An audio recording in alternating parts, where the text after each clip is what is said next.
Hello and welcome to Mindset Tips number 5, 6, 7 and 8. Now, if this is the first video you've seen in the Mindset series, I highly recommend watching the intro. Link is up here, but if it's not, then there will be a link in the text description. Each tip is individual. You don't need to have watched the previous video like tips 1, 2, 3 and 4, but of course I recommend you doing that because hopefully the tips are really useful. So that's it. Let's get started. Tip number 5, set goals that are within your control. Now, in future videos, we will be talking more about goal setting and ways to do that. But one of the first things that I want to share with you is the idea of setting a goal that you have complete control over, rather than setting a goal that is dependent on other people, other situation. Now, a good example of that, instead of saying, I'm going to win my club championships for my level, which depends on a lot of things, say to yourself, I'm going to train once more every week. I'm going to heat up before every single match. I'm going to sit down quietly and think about my game plan before the match. I'm going to do something that I have complete control over. Become accustomed to setting those goals and achieving those goals, and use the things like I want to win my box, my league in my club. I want to win my club championships as motivation for working harder.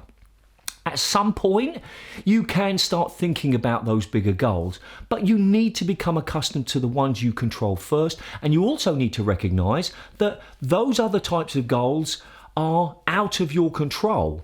You can't control how well a person plays. So if you're simply going to say, I'm going to win my club championship, and then suddenly a new player comes into the mix who's much better than everybody else, you would effectively have failed your goal. You haven't achieved it. But it's not your fault. It's just one of those things. And that happens. But remember, these videos are aimed at club players. When I'm not trying to convince aspiring professionals to aim to be the world champion.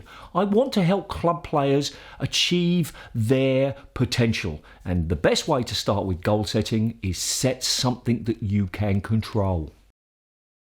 Tip number 6, accept that you will be nervous before important matches.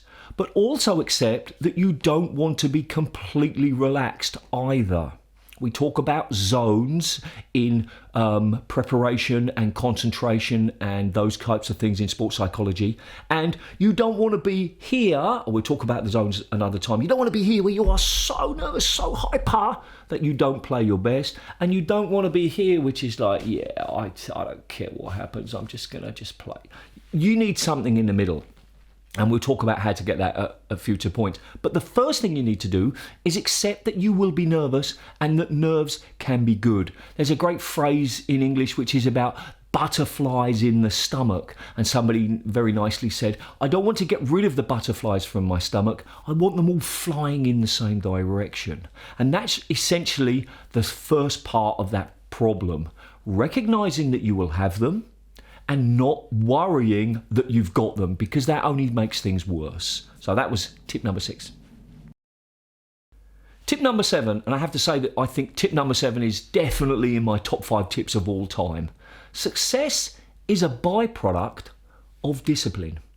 Now, what that means is you cannot be successful unless you make hard choices. Now, I'm not talking about selling your car and your house and suddenly putting all of your money into coaching and becoming a professional. I'm talking about maybe getting to the court about 10 minutes earlier than you normally do and doing a proper heat up. I'm talking about maybe eating a little bit more healthily. I'm talking about committing to doing a little bit of solo practice or routines instead of just playing with your regular partner.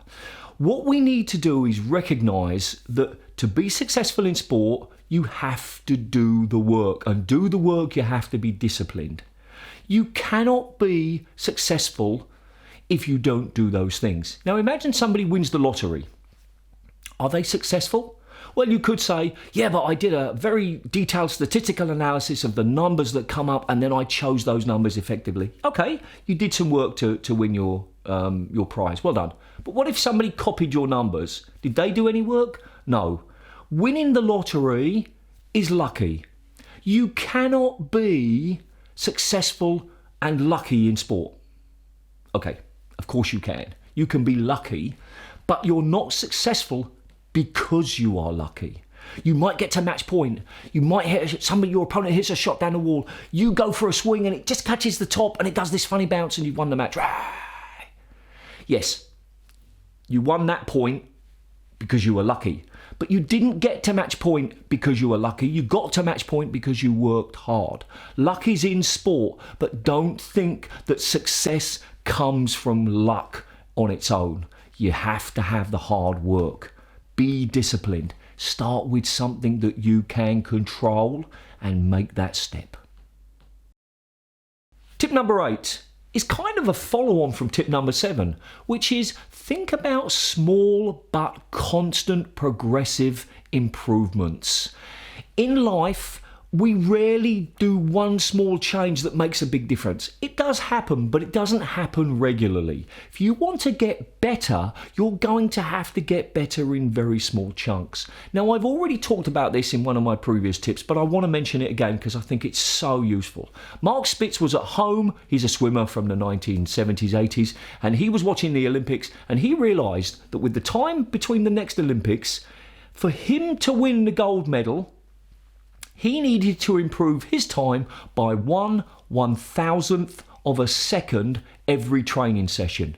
Now that doesn't sound too hard, does it? 1/1000th of a second every training session. He gets to the pool and he works hard, or gym, and he works hard, and he feels that he can do that. And you can do the same kind of idea. Imagine that you just said, I'm going to hit one less bad shot. I mean, that's something. Imagine if you said, I'm going to hit every first service return straight in a game, because you normally hit cross court. Make the small changes. Imagine if you just said, I'm going to just get earlier to the court, like I said in tip number 7 about being disciplined.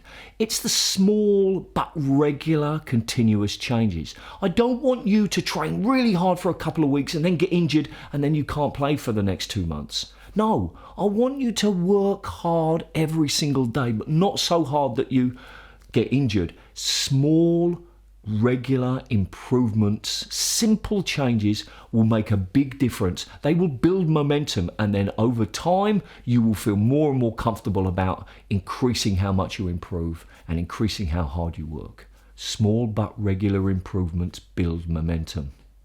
I watch a lot of videos on YouTube and it absolutely drives me crazy when they end with please subscribe. So please subscribe.